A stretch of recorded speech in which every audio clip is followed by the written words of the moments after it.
Hey everybody, it's Andy aka Max Writer. We are back with another author showcase. I don't remember what the number of this one is, but it'll be on the title.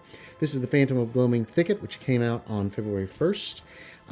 I just want to give everybody a chance to have a little look at it before you actually buy. If you have any interest whatsoever, please check it out. There'll be a link in the description below to where you can purchase this for $3.99.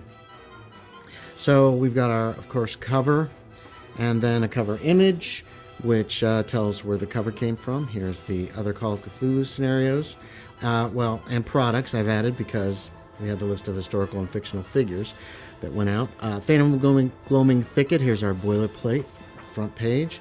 Quote from H.P. Lovecraft, and our play testers are here. Table of contents with a picture of a statue of Hecate.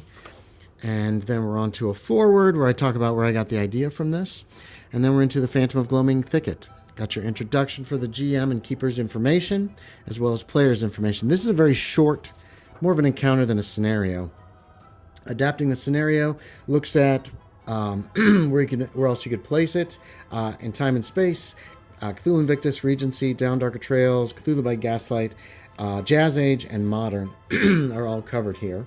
And then we have our dramatis personae with our most important characters who are just kind of fleshed out with a little information about them. The locale deals with Northamptonshire, where this takes place. Watford Gap, Crick, Haddon, Kilsby, and Watford, which are the surrounding villages. Then we're into the actual scenario itself with approaching Gloaming Thicket when they see something by the road that comes at them. The farm and its fearful inhabitants are the next place they could stop and possibly get some help. But if they can't, they can go to the old Roman tower, spend a night in the farmer's barn, or head on to Watford. Here's information on what's going on in the thicket, like the effects that it's having on the surrounding area. And then there's your information gathering of the little witch, which is Wassa, who's not too far away, her story, and going to the nearby villages and what you might find out rumor-wise there. Next, we've got entering the thicket, which is what Wassa wants you to do. Go in there and stop what's happening. We have the thicket itself described and the fairy ring. And then the temple that's within, the Temple of Hecate. And below the temple, there are a couple of chambers. Finally, the conclusion: if you destroy the mirror, if you just abandon the thicket and just leave, which is what my players did, a possible reward that you might get from the Fae, depending on how you treat them, sanity rewards, a short bibliography, afterward playtest notes, which tells how it went when I ran it. And then we've got stats for the NPCs.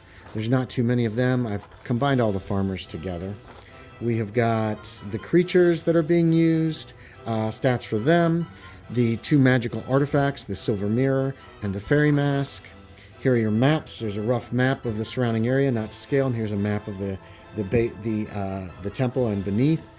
Our only handout is Wassa's story, as if you had listened to it and written it up yourself. We've got some NPC pictures that you can share with your players. We've got pre-generated investigator pictures. Here's pre-generated investigator information that can be given out so people can pick their pre-generated investigators.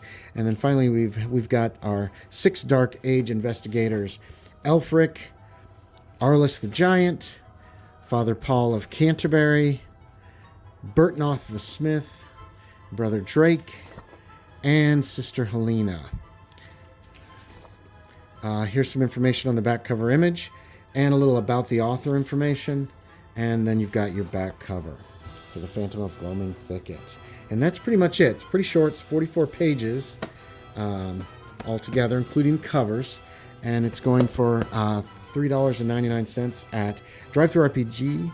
So if you have an interest, stop by, take a look, see if it looks like something you'd like to run for your investigators for Call of Cthulhu Dark Ages. Hey, thanks for watching, everybody. As always, I appreciate it, and I will talk to y'all next time.